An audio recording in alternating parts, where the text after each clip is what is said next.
Remy Martin joins with international music star Usher in Team Up for Excellence, the film, exploring the history of music, culture, and cognac, from blues to hip-hop, swing dancing to breakdancing. Usher and Remy Martin travel through the decades in France and the U.S., honoring cultural figures, both rooted in a shared philosophy of aiming for the stars. See the film at teamupforexcellence.com. Remy Martin Cognac, 40% alcohol by volume, imported by Remy Cointreau, USA, New York, New York. Please drink responsibly.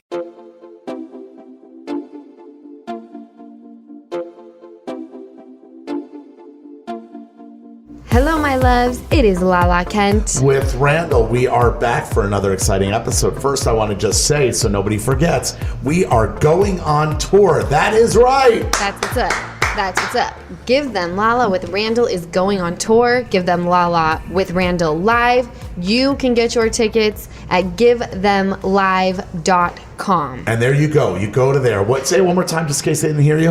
Givethemlive.com. And here are our cities that we are going to tell you to not miss. Our cities are November 30th, Dallas, Texas. December 1, Austin, Texas. December 2nd, Houston. December 3rd, New Orleans. And then we go from there to beautiful Fort Lauderdale on December 5th. Clearwater, Florida, December 6th. Orlando, home of Disney World, on December 8th. And if you're lucky to catch our season finale, go to Atlanta. That's what's up. And just a quick reminder that DJ James Kennedy will be with us for all of the Texas dates, and Jackson, Brittany, and hopefully Baby Cruz will be with us throughout our Florida dates. And we have one new surprise to add to the tour, which we will continue to add tour surprises. We have the Bachelorette, Hannah Godwin. We have Hannah and her man. Yep.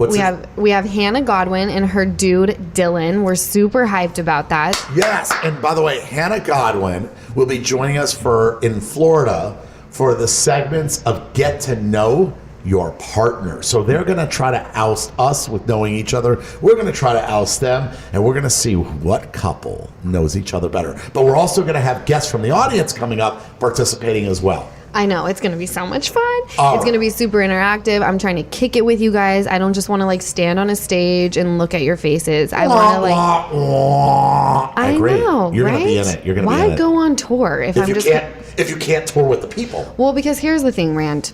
I'm going to be real. Without the people that come to the tour, without the people that, watch the show, I don't get to have the things that I have. So it's important for me to get to know the people that They support your businesses, your brands, and by the way, they support me as a human. The amount of people that reached out to me, when we conceived Ocean, when my dad passed away, these people are ride or die for Lala, and I really fucking love them for that. I gotta say, I can't relate to any of this support, but I do have. You know how many friends I have. I think. By the way, I was at one of the Vanderpump restaurants recently, and I had over 7 people come up to me. So the fact that you counted kills me. No, I think I have 20 fans now. I went from 4 to 9, and I think I have 20. So I contribute a little bit to your fan base. I love that. So today is super, you guys, I never get intimidated by anybody that we have on the podcast, and I won't even lie, I've broken out into cold sweats because we have Catherine Power. Yes, and by the way, give it a good clap, baby. Give her a good clap. No, but I'm excited about Catherine because this is a special guest that we were very lucky to get. Catherine is a power player in the entrepreneurial space. She has built incredible brands. She's actually, believe it or not, and Lala, people don't know this, but this is one of Lala's biggest role models because as Lala's building I'm talking about you like you're not here. As you're building your platforms, she's the kind of CEO and boss that you want all of your brands to end up. I mean, she's had her businesses for a decade, some of them much newer, but she's going to tell us all about it, but she's got incredible brands that she's built from the ground up, and she also even has a wine company with superstar actress Cameron Diaz. So no big deal. Yeah. No big deal. Just Cameron Diaz. I know, it's really incredible. So before I fully go into meltdown mode, apparently... Are you spilling tea right now? Yeah. Oh, I got to check out of this part. So this troll, who goes by the name of Kelly Dodd, decided to come out of her hole and come for me. But who is that? Who is Kelly Dodd? Because I don't know. I mean, because, I don't know reality that well. I know Vanderpump. She used to be on Real Housewives of Orange County. Okay. She got fired. And God, what I would give to have her on this podcast, because I just want to know, like when you mess up, Rand, and people, you have repercussions, you learn from the behavior, right? Yeah, of course. She doesn't. But I have a question. And I want to know why. Okay, stop for a second, because I'm lost, because I don't really know all the tea that you're spilling. So you want to bring somebody on this podcast? She'll never do it, but I would love it if she was like, sure. But are you officially inviting this person on our podcast that you have beef with?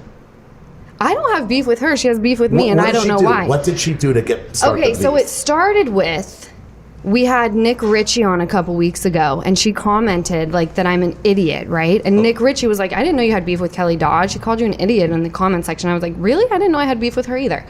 So whatever. I comment back, and then I move on with my life. Then she fucking... Which I was just sent this, by the way, and it happened a few weeks ago, and I was like, how did I miss this? And then I remembered, that's right, I was working because I still have a job. And she posted a picture of me with Gollum from Lord of the Rings. And granted, I do see the resemblance between me and Gollum in the photo she posted, but she said, does anyone else see a resemblance? I would have clicked yes, because I do in this. You see a resemblance between you and Gollum in the photo? Definitely I would have clicked yes. But more people clicked no, so she deleted it. But I was like, wait a minute. What have I possibly said about her that she would be so upset at me? So what did you say to upset her? I don't know. I'm still racking my brain. I'm just reading this article right now. Lala fired back. Oh, no, this is a whole thing between you two. Oh, this started in October of 2020. Wait, it did? That's news to me. No. That's something that she did. Okay, sorry. You just fired back about... Okay, so here's the thing. Let me summarize this for people that don't know, because I didn't know. You have a beef with this Kelly Dodd. She came for you. She posted a picture of Gollum. She said, do you guys look alike? That's a little mean, because Gollum's a monster. So you're not a monster. I think it was more about the physical appearance, but... Okay, so what... So keep in mind, this are you woman... inviting her on the show or not? I want to know. Is it official? Say it or not. Kelly Dodd, hit a bitch up, man. I gotta pick your brain. You're a fascinating human to me, and I know you have a lot of time on your hands now. So please fucking be on my podcast. Okay. That was what you would call a dig. Is it? Yeah. Because I just wanted you to invite her. I know you're going to come on. Well, listen, all I want to say is I don't know Kelly Dodd. I don't know any of this except what I just saw on the Gollum, which I consider not nice. But at the end of the day, you invite her up here, and maybe she'll join the podcast. And by the way, do you think maybe you guys could be friends after the podcast? Do you think you can make up? Could I broker a peace treaty between you two on the podcast? I think we would say here's the I don't have beef with her at all. Okay. Oh. She has a beef with you. Yes, I'm confused why I want to. Right, I want to pick her brain. I didn't know we had a beef. I'm sorry. Let me back up. So that's just mine. She has a beef with you. You've now invited her on our podcast, and I am hoping that through this peace treaty invite, you guys could figure out. And you have to know, because people asked me, how did you feel about this? And I was like, when you have people like Jennifer Lawrence call you a "see you next Tuesday," when other people come for you, it's kind of trivial. Kelly Dodd coming for me, not that big of a deal. I've had the biggest movie star in the world. I've had a lot of people come for me, and I've shaken that shit off. So this is whatever. Kelly Dodd, please come on my podcast. I want to pick your brain so bad. So, by the way, what I get from this is I think Kelly will hear this, and I think she's probably reasonable, and I think she'll take you up on your offer, and I'm interested to see why it even started for her, and then you guys Can I tell you what I think it was? Do you remember when we were in Puerto Rico and we were talking to Bronwyn, and we were saying, because Kelly Dodd was coming for Bronwyn with her sobriety. Do you remember this? And we were like, no. You can't come for someone who's trying to get sober or is continuing to be sober. That's the only thing I can think of. But, she'll be on the podcast. And you guys will sort it out right here. I think this is great. I think it's a nice platform for you and her to get on. This is my prediction. She won't do the podcast, but after she hears this, she's going to come for me on her Instagram. Okay, can I That's my prediction. No. Can I tell you my prediction? What? My prediction is she hears this podcast, she hears my voice of reason, And I believe that she will accept your invitation because she probably has a reason for whatever it started, and then you guys will talk, and I think you guys will be friends after. That's my prediction. So let's see who's right. I'm betting that Kelly Dodd's going to come on and be cool and talk to you, and you guys are going to figure it out. Your prediction is she's going to take it to the gram and keep coming for you. Yeah. Let's see next week what the result is. Either way, I'm thoroughly looking forward to it. Well, I want to tell you that I want to get right into this first guest. I want to give her all the time in the world because you both are CEO bosses, and I think that you guys are going to have a lot in common. I know you've been excited as it gets about this, so I'm going to actually remain probably pretty quiet. From my perspective, I'm trying to get to a level where I can say that she and I have a lot in common. I'm excited to really pick her brain. Yep. It is not lost upon me that she has built something that I dream about daily. So can I just say to that, I understand you're giving her mad respect because she has been doing this for over a decade and she's, achieved major high level success. But you also have achieved a lot of success in a short 3.5-4 year period, and don't discredit that either. But thank you, baby. But you know what? We're going to learn a shit ton from Catherine. That I feel. I agree. So we're going to take a short break, and we will be right back with Catherine Power. Self-care and routine are more important than ever. Whatever you're using to get ready should make you feel amazing, and that includes the razor you use to shave. I have very sensitive skin and had a really hard time finding a razor that didn't irritate my skin every time I shaved. But those days are over for me, thanks to Billy. Billy is the best razor out there for days when you want an extra smooth shave. No pink tacks, no visit to the drugstore, no breaking the bank. And for me, no more irritated skin. You can go to mybilly.com to get their starter kit for just $9. It is affordable and includes their award-winning razor, 2 refill blades, and the cult favorite magnetic holder. The razor floats over my skin and gives me the smoothest shave ever. So go to mybilly.com and meet the razor that made everyone start talking about razors. And to express a little love for our show, please go to mybilly.com/Lala. It's a small way you can support us while getting the best razor you will ever own. It's $9 to get your starter kit, plus free shipping always. Go to mybilly.com/Lala. That's mybillie.com/Lala. And we are back.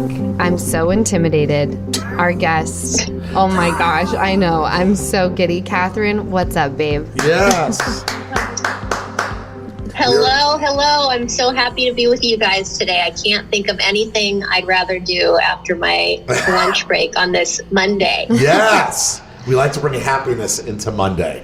So before we start, we just have to acknowledge the fact that Randall was so excited when you did a podcast with Cameron Diaz, and the guy asked you, who is your favorite house husband? Oh my God, I know what to say. You can take it back now. Don't worry. You can take it back. No, you're my favorite. Oh, Listen, you have brought such a great energy to that show. And I'm so happy that you finally, stepped onto it because you are. It's true. Oh, that's so nice. What happened was, for a long time I was, I come from the other side of the camera, so definitely wasn't comfortable in any respect. And after about 3 years, they got really smart and they went to Lala and said, well, we're going to make it part of your deal. So whether he likes it or not, he's showing up. And I was like, whoa. So anyway, we worked it out, and it was very minimal the first season. And because I was petrified, I didn't know what was going to happen.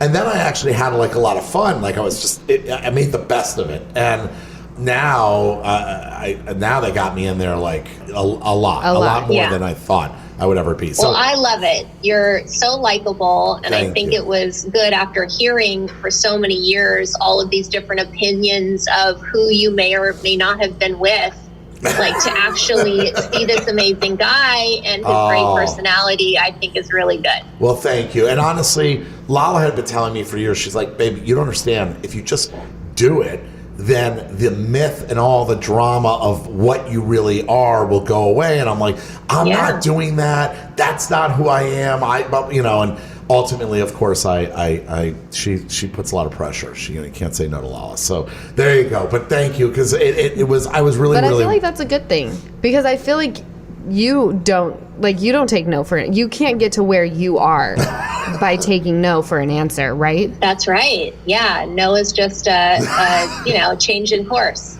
So, I love it. So will you tell everybody, because I know what you do and who you are and what you've accomplished. Can you just kind of give us like how it started, how it became what it is, and where it's going to go, kind of snapshot, and then we can kind of get under the hood. Sure. So I am an entrepreneur and CEO, mostly in the fashion, beauty, and now beverage space. So I created a brand called Who What Wear about 15 years ago. So Who What Wear was kind of the first company to bring fashion magazine sensibilities to the internet and then make the content shoppable.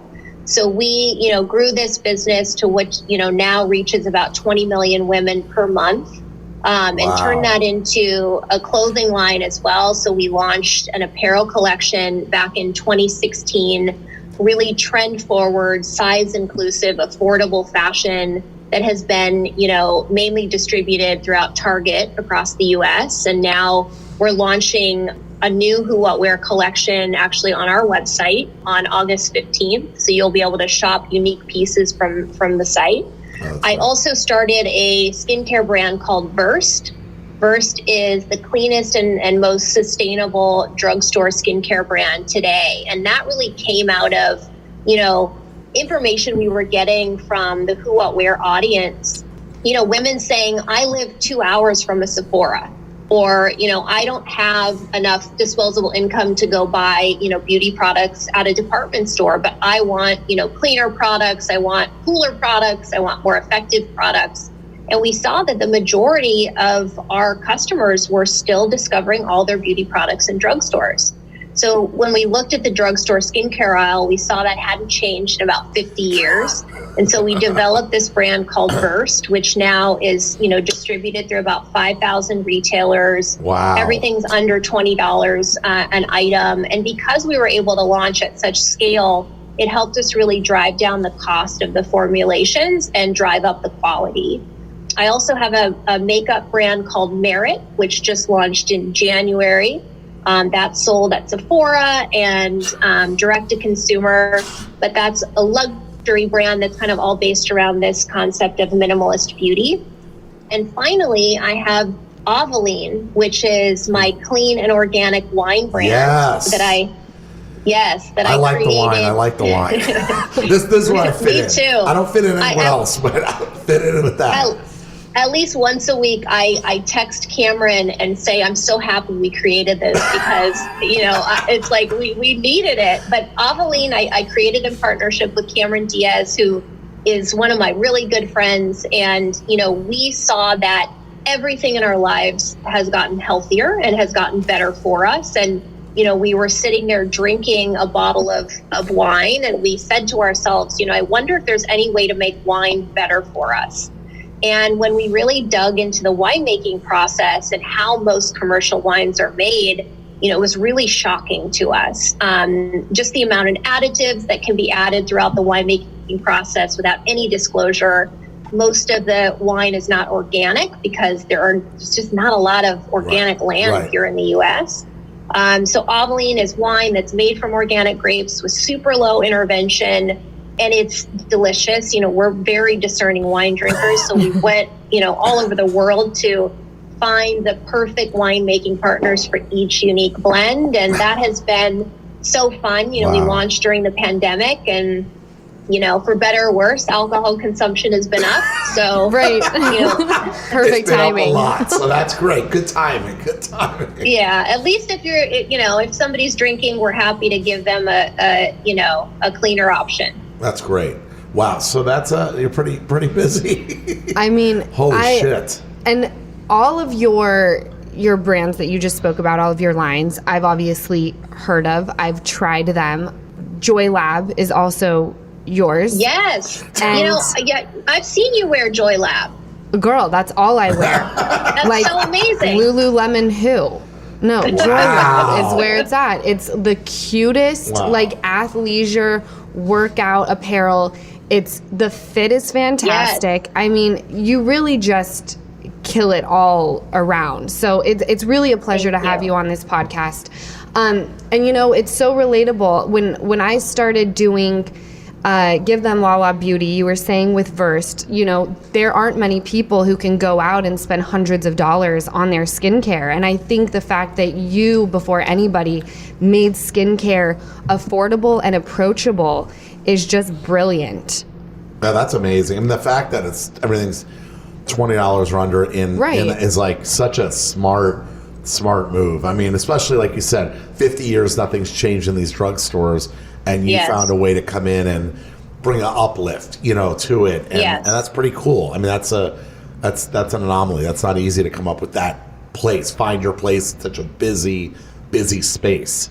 I mean, that's what I like to do is I search for white space, specifically in this kind of millennial, Gen Z, and, merits even like older millennial, Gen X, which I saw as like a big opportunity. But I love, finding the white space and then, creating a brand, a value proposition for the consumer based on it.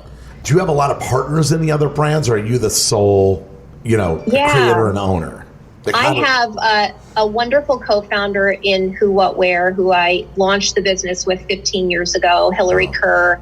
I have amazing executive teams. I mean, that's how I'm able to do so many things, is that, I have a president who's been with me for 9 years, a CFO, a COO, all of these people who are just so talented and really are executing on the day-to-day. And then we bring in, different investors based on the need, the strategic need, the skill set. And so a lot of different partners. I tend to work with the same people over and over. It's probably like making a movie. You go with the same.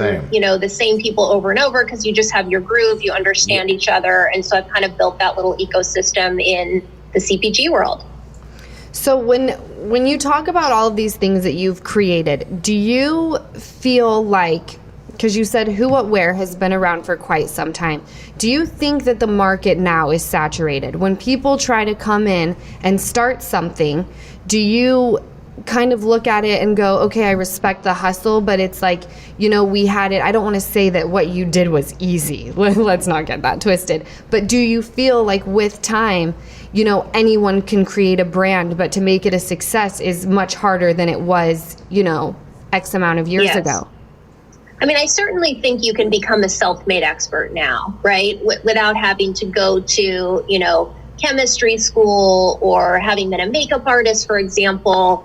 The world today allows you to do that. It doesn't mean you could just wake up one day and decide you want to do it with no passion or interest or willingness to learn. I mean, when Cameron and I wanted to make a wine brand, we knew nothing about the alcohol industry, but we knew about the consumer. Okay. And so what we did is we set out and we took a meeting with anyone who would ever meet with us that remotely was connected to alcohol or that industry. And we would just start asking questions and learning. I mean, I do think certain categories are saturated, but I also think that, the way that the world is now, we're going to have like fewer multi-billion-dollar brands and a lot more sort of smaller brands that meet, consumers where they are. So much more niche. And I think that's, the consumer demand has what's really resulted in so many brands coming to market with so many different points of view. And I think as long as you do have a really unique, point of view and a unique position in the market,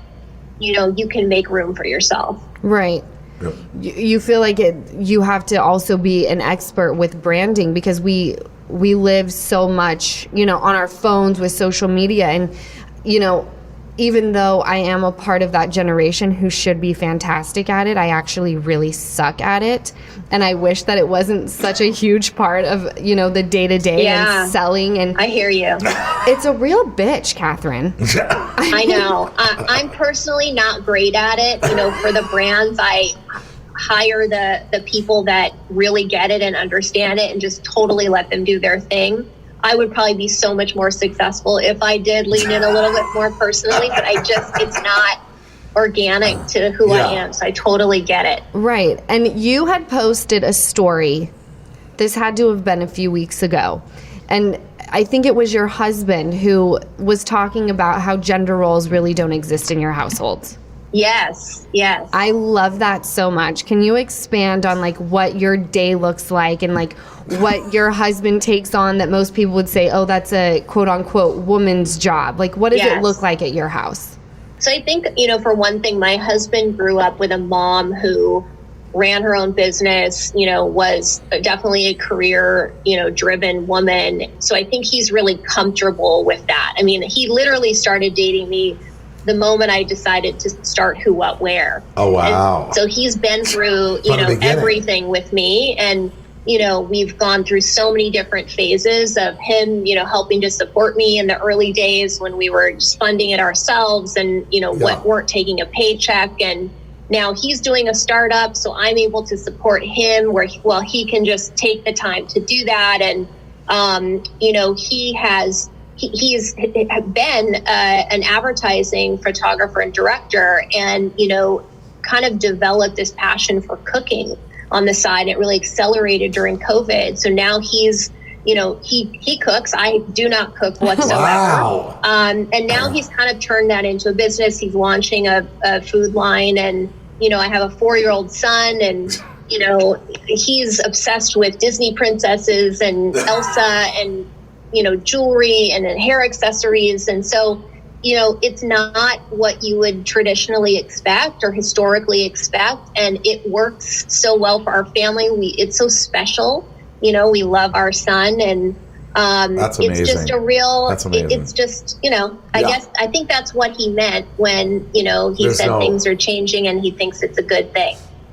I fully agree. I mean, I think it's absolutely spectacular when you see a man like really supporting his wife while she goes out and does the things that you do. I mean, I'm sure he's so proud, and what an epic example for your son.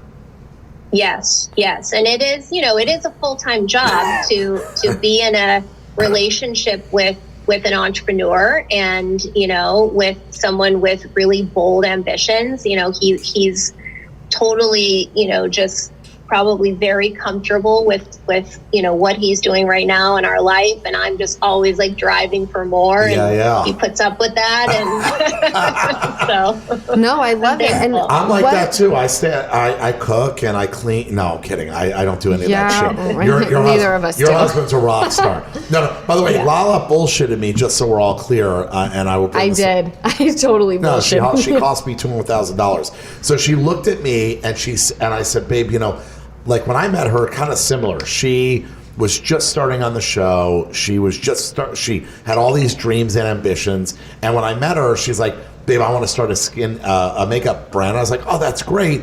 And just out of the gate, needed my support and love and cheerleading. And I did it because I knew she was a boss. So I wasn't even a question.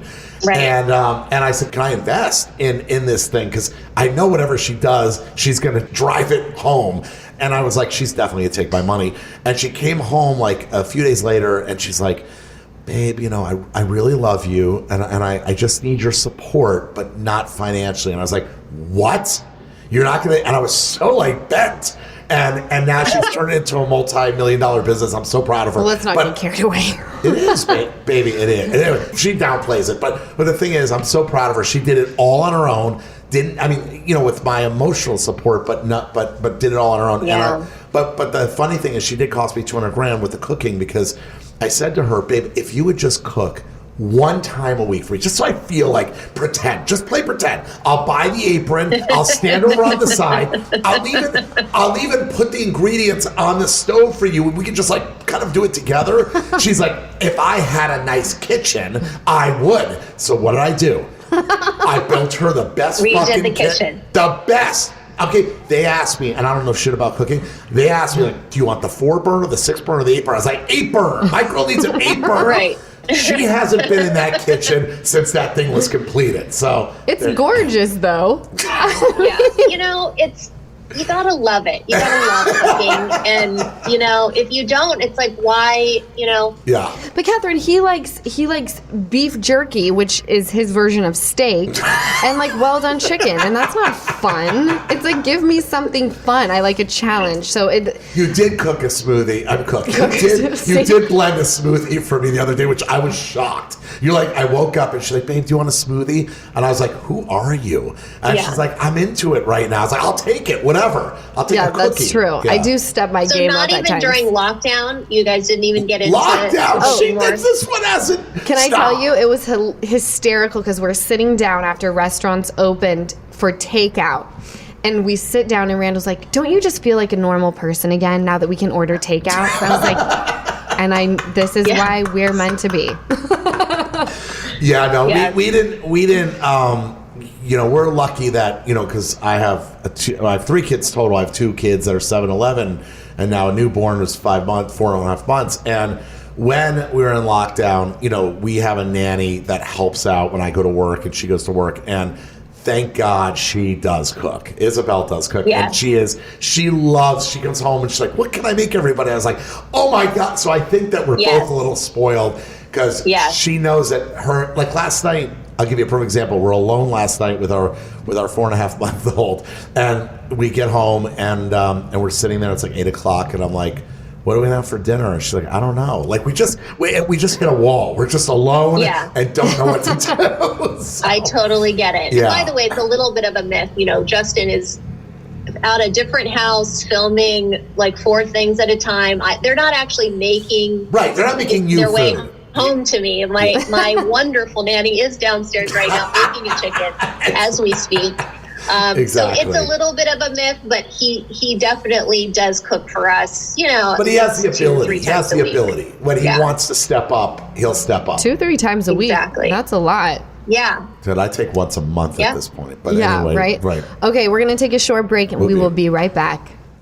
Give Them Lala with Randall is sponsored in part by Geico. Do you own or rent your home? Sure you do. And I bet it can be hard work. You know what's easy? Bundling policies with Geico. Geico makes it easy to bundle your homeowners or renters insurance along with your auto policy. It's a good thing, too, because you already have so much to do around your home. Go to geico.com, get a quote, and see how much you could save. It's Geico Easy. Visit geico.com today. That's geico.com. And we're back. So short. It's always quick breaks. So I have a question. You said your husband's name is Justin? Yeah. You said you met him right before you started Who, What, Where. What were you doing before you started that? So I was the West Coast editor of Elle magazine. And so you're just a baller. You're just a gangster. Like you just have always been a hustler.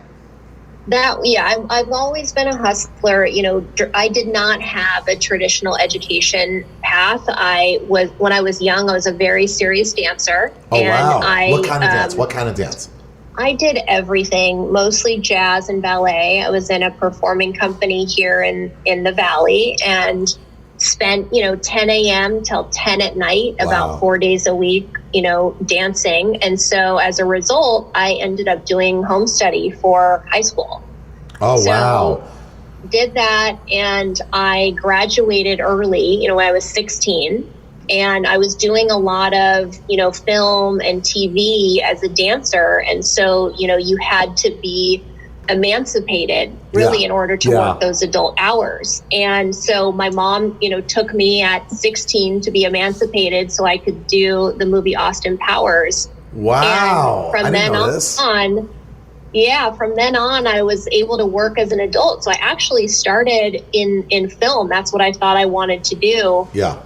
And I went to work at Touchstone for a producer. I was the youngest employee there outside of the kid actors because it was owned by Disney. That's amazing. But I started working there when I was 17, and I was only able to do that because I had been, emancipated and did that for a while. And then I got into nightlife. And, I always say... Didn't we all? If you're, what did you say? I said, didn't we all get into nightlife at some point? And my advice to anyone looking for a career is just find something you love to do and then figure out a way to get paid for it. So I followed my own advice and started working for a really big club promoter here in Los Angeles called Brent Bolthouse. I was going to say it had to be Brent Bolthouse. It had to be. He's the greatest, by the way. The greatest. Yes. So I started much like you, Lala, as a hostess at these clubs.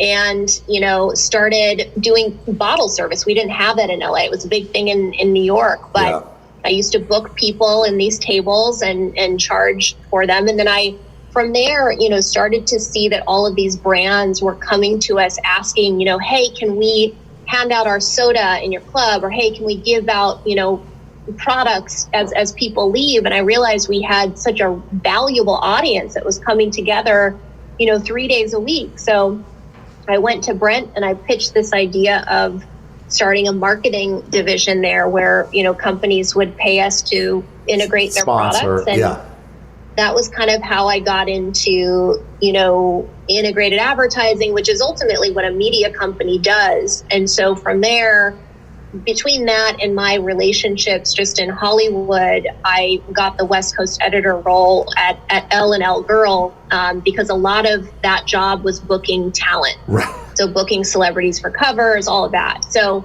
that's really how I got into publishing and fashion and all of that. And from there, as I saw my own behavior shift to being online, decided to start something that was internet based.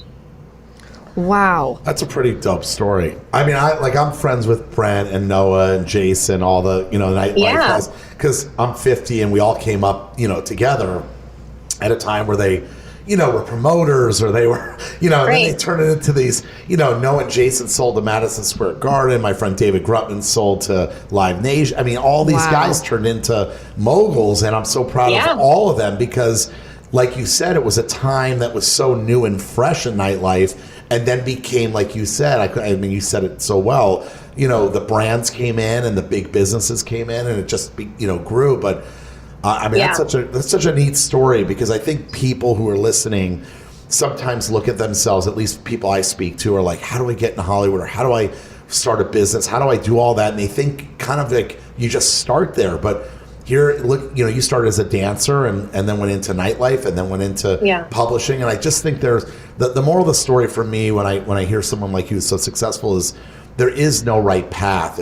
It's got to have passion and it's got to have determination and a vision. And if you have that, you really can't fail ultimately. I mean, you have to just kind of drive that passion into success. Right. Yeah. And so when you started, did you have to give up that job at Elle, or what? Like, what did your Justin at the time when you were like, I'm going to start this? Was it like, I'm going to make this a hobby, or did you have like a really grand vision for it? No, we were committed to making it a business. In fact, we were so offended in those early years when anyone would call us a blog because we literally took our savings and invested it in this business, and we licensed photos from day one and did everything legally. When you had all of these like Perez Hilton and all of the really gossip sites that were coming up, we were just taking a pure approach to fashion and always ran it that way. And because we had such a positive spin on everything, this, celebrities that we feature started talking about us. And that's really what propelled the brand to become a big media company. Wow. And I love that you say that, because so often we see things online where it's, obviously things are to get clicks. If I see something that says that someone has beef with someone, I'm going to click on that rather than like, so-and-so's so happy right now, It's so, for you guys to take a positive approach to, I just think that's amazing. So you really did put all of your eggs in this basket. We really, really did. And I've always been someone who just is a risk taker. I mean, specifically with more my mind. I would never like jump out of a plane weirdly, but I will, me either, take my last dollar and throw it into something I believe in, or, stand up on a stage and tell people I'm going to do this and then make sure it gets done. So it's just not, I've always had that sense about me where I just going to go do something and that's just what's going to happen. I love it. And, you know, you're a mom of a 4-year-old. I'm a new mom, and I've found it hard to balance the two. You know, someone who wants to go out and work and create something for herself and be a great mom to my daughter. I mean, I'm sure a lot of moms feel that guilt when they walk out the door and they're like, oh, am I doing the right thing? Like, do I need to make adjustments so that I can be with my kid all the time? How do you manage that? Yeah, it's a great question. And, you know, I didn't really get comfortable, I think, with being a mom until my son was almost 2, really. Wow. You know, it felt kind of foreign. It still felt foreign to me. Am I doing this right? Am I spending enough time? Is it okay if I travel now? And honestly, the first 8 months were sort of a blur. Like, I can look back on it now, but I think when I was in it, it was just sort of a blur. And I think, you know, I took like a month off, and I, you know, wasn't long enough, and I should have done more. But, you know, I did struggle with that in the beginning, but ultimately I think, you know, you just have to realize, like, you're always going to be the mom, and you can define your own way of being a parent. Okay. And that may look different than, you know, your friends who are stay-at-home moms. But I found actually a great community of moms who help support me. So, like, my friends who are stay-at-home moms will make sure my kid's enrolled in a class that they're doing, and that I know the best, you know, psychologist to go to without having to research it. And so for me, it's just also creating that network of support. But I just think it's going to be so much more valuable to your child, you know, to have them see you do something you love, you know, whether that is being a full-time mom or having a career. But yeah, I think there's no right or wrong way to do it. I want to say that I agree with you. I think you said it perfectly. Like, there are people who are equally as passionate about being at home with their child every single minute. And there are people like both of you who love your career and love your children. But I do think the people that do love their career as mothers, I always tell Lala, don't worry. Like, you're home all the time with our baby.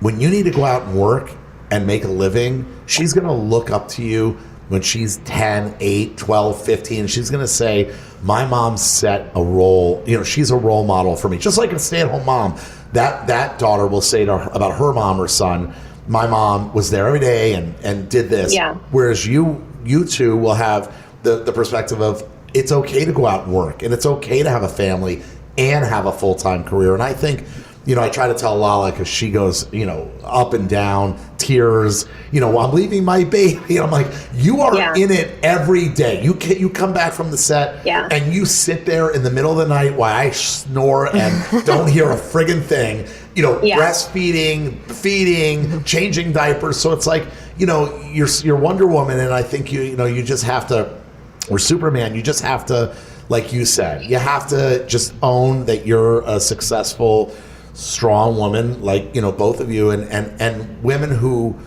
choose careers, I know they feel guilt. I see it every day with her. Every day she asks me, am I a good mom? Like, stop. You are the best. You are the best. I said it this morning, Catherine. I was like, you want to know what would make me feel really good right now is if you told me that I'm a good mom. I'm like, every day. I'm like, I just need to hear it right now. But just the fact that you are wondering that and you're worried about it, like, you're a good mom. And by the way, enjoy this time right now and go out and get shit done, because she has no idea what's going on. Like, that's so true. That's what I said. I said that. Only just now, like, Mom, don't go upstairs. My home office is upstairs. He has no idea that I was flying all over the country when he was 2 months old, or even he doesn't even remember when I used to go into an office, and that was just 18 months ago. Wow. He has zero recollection, zero. And this is what only knows life in a mask, and mommy works upstairs. So she has no idea. And honey, what I say to you, I just want to say, I agree. And I said to her, I said, babe, once she starts preschool, learn from me. Once they start elementary school and they remember shit. Oh, mommy's got to go to New York for 2 days. They know. Right now, she only wants the bottle. She only wants the bottle and to just goo goo gaga. Right. Totally. So, So what was your first trip, if you remember, away from your baby that you had to take? And did you leave him at home or did you bring someone to help?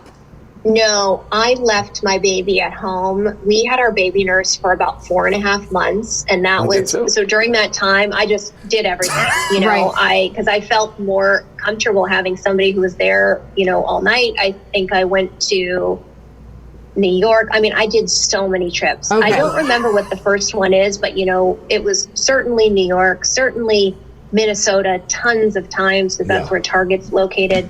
San Francisco, Europe, I've Oh, you were working. Hustling. Working.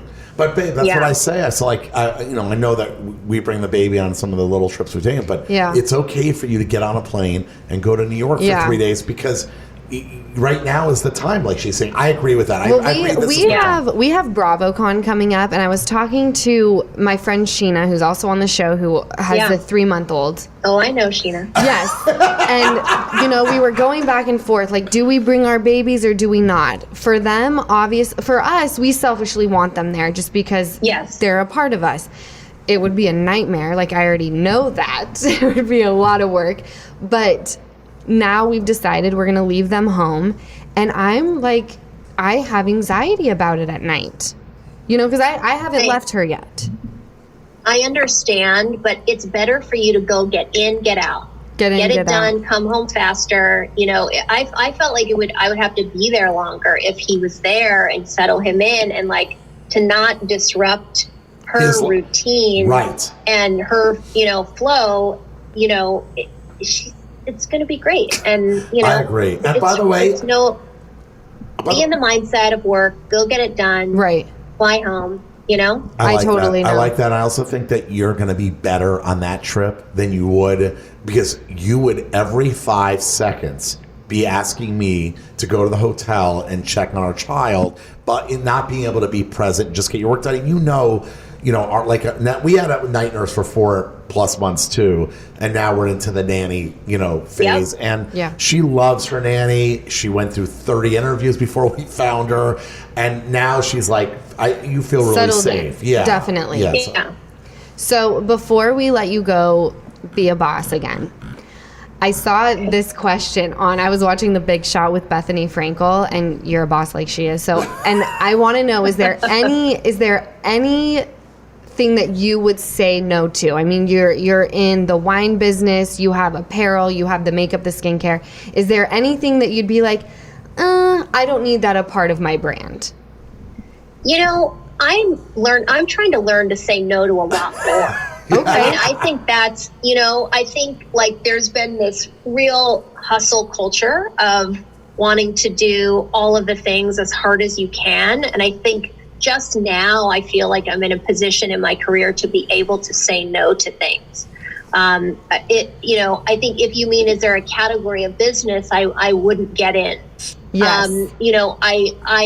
I think it's always going to be something that I have interest in, because if you're interested in what you do, you're just driven that much further. And there's going to be, plenty of things. Like, I'm probably not going to start a camping line, much to my husband's dismay. But I'm not, but in general, I'm trying to say no to more stuff. Can I just, I want to jump in there. Lala, babe, this is probably the best podcast. I feel like if you absorb this, trust me, I'm absorbing it all. And then she wakes up and she's like losing her mind, and I'm like, honey, you've been saying yes to everybody. But I feel like when you get to the position that you're in, you can start saying no. I'm still, I like to say that we're off of the floor, we're above the ground, but we're still hovering. We're still waiting to figure out how to fly with what what I've created. Yeah. And I don't feel like I have the luxury yet to say no to a lot of things. I have bills to pay. I have a lot of things that come in, and I just don't think that that's something that I should do quite yet. Tell me about the bills. Yeah, well, I mean, you have sections of your life, though, right? So some sections you may be further ahead in. Yeah. And you can start saying no in those things. I mean, for me, there things and people, like, I don't say no to. Right. But then there are other things that I've been doing for a while that I can start, so you just have to kind of section it off when I say she should say no, I mean, like, the makeup line is really thriving, right? And then she'll go start 3 more businesses, but then somebody will come from the back and say, do you want to start this business? And I'm like, La, take a beat. Like, grow the 3 things you have right now. Take those to the top and then kind of go down that road. Because she gets very, like, she wants to get it all done. She never wants to quit. She never wants to stop. Yes. So then there starts to be a little too much of herself given, and I worry about her and her sanity. Because, I handle stress. Like, I love the stress. I can't get enough of it. She's somebody that she deals with it all day long, but sometimes it'll just too much. Of course. Too much. Right. Yes. And now being a mom, but yeah. Yeah, I mean, also you're leveraging your face and your being in a way that I'm not. And I think that is absolutely exhausting. Right. It's that, when it's about your face, when I have to do something, a TV appearance, appearing at a conference or whatever, that's performing. That takes so much energy.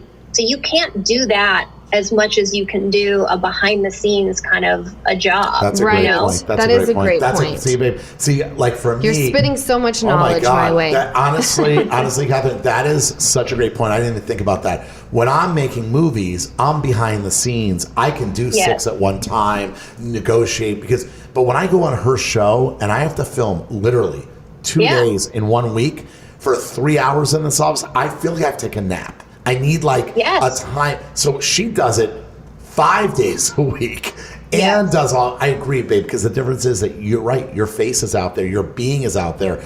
Most of our stuff, we're sitting, behind the scenes. And that's where I think you start to get exhausted. Right. But it's great advice. And this, the show has given you a platform now to go and create something bigger. And I do think how you handled it over the next couple of years is going to be so important for your longevity. Right. And that might mean saying no to a bunch of, opportunistic things because you want to focus on what's going to ascend you beyond this career today. No, you're absolutely right. I think about that all the time, and I'm taking your advice. Great advice. I want to ask you a question, Catherine. What's your favorite episode on the show? Do you have a favorite episode that you... Oh, he loves Vander talk. Oh, my God. I can't get enough. Me and all my friends before I ever met her were Vander. I mean, like, for me, season 2, like Stassi, and Jax. the whole Kristen thing. I mean, it's like Vanderpump Rules is the best show that's ever been on television. Period. End of story. Like, you could not make that up.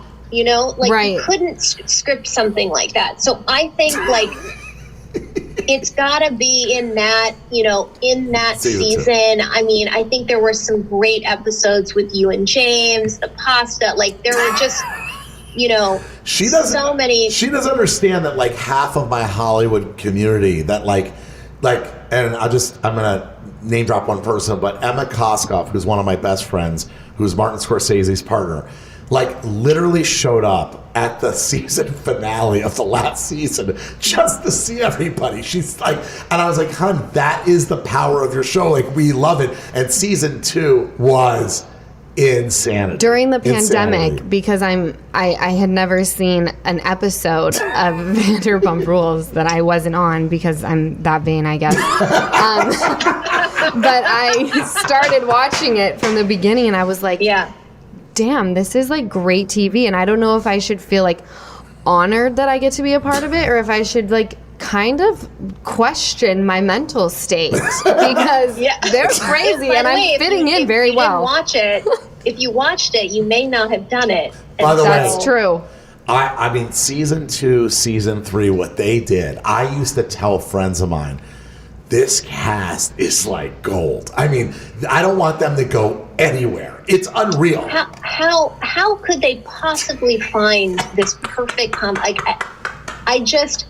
anyone who's never watched the show, I say, just go start at season 1. This is the greatest gift I'm ever going to give you. Like, I wish I could live through you again, seeing it for the first time. Oh my gosh, I love hearing that. I would say to her, she never watched the show, like the first early season. I said, you don't understand why we all feel this way. Now I know. The first 3 seasons, you get it. But I mean, it was like, there were days, I just going backwards, I would call Emma. There were days where I would call Emma and say, this can't be, like, this is too... Like it's scripted. Yeah. It's so insane. It's too perfect. It's too perfect. Yeah. Right. It's too perfect. Are the producers just amazing, or is it just these perfect people? I think that the way that they edit the show, they make it so funny, but like we're really just that insane. Like I sit there, and when things are happening, I sometimes have out of body experiences, and I'm like, are we really like talking about this stuff? I'll give you one. Yeah. I'll give you one insight. First, I definitely think the producers are very talented. Of course, everyone on the show is amazing. But I do think that they have lightning in a bottle. I think that that the whole cast, how they put it together, and these personalities. But I'll just say this from an outsider, because even if I'm in the show, I'm still an outsider looking in. We were at the season finale, and I off the record, I'll tell you, but I was sitting there just having a dinner with everybody. And it's like all of a sudden 4th of July happens. And I'm like, what is fucking going on? It's everywhere. It's insanity. It's chaos. Over this season. And I'm looking like, I forget that they have cameras even around me. And I can't help myself. I check out and I start watching like I'm at home. I mean, it's unbelievable what they do. And I really believe that this cast, it is lightning in a bottle. They just have this thing that... We're very resilient. I think that's why people think that it's scripted, because our bounce back is so on point that it's like normal people, like you sleep with my boyfriend, like we're not friends anymore. But this group is like, I'm going to get over it. Just give me some time. You're just so, at that age, you're just so messed up, and you just go with it, you know? You just... You just really go do. with it. It's so real. It's so real. And none of it. So, I've been around for many years watching her, do her thing, and then just recently. And I'll tell you, people will come up and ask, "Is it scripted?" These people wouldn't know how to do with the script if you gave it to them. Right. It's so raw and insane and great that it's all them. Yeah. And Lala, you were the greatest gift at the right time with that quick wit, just like. Most new cast members, you're like, no, don't mess this up. Right, like we have a good thing. Let's not throw in. You were just exactly what we needed at that time. Oh, Catherine, that makes me so happy. Well, thank you so much for all of the compliments and watching the show, and most importantly, being on the podcast today. We really appreciate it. Catherine, you're awesome. Thank you, guys. Thank you guys for having me. Of course. We'll talk soon, I hope. Okay. All right. Call me anytime. Yes, I'm taking you up on that. Bye, babe. We met Carly and Jade on The Bachelor. We got to know them on the podcast, Mommies Tell All. So this is a non-mommy question. Would you ever host Bachelor in Paradise, Carly? No. If they called you tomorrow and they were like... It was in Hawaii. I would be a terrible host. I would get bad ratings as a host, but it's something that I'd be like, sure, I'll try it. Mommies Tell All. Listen wherever you get your podcasts.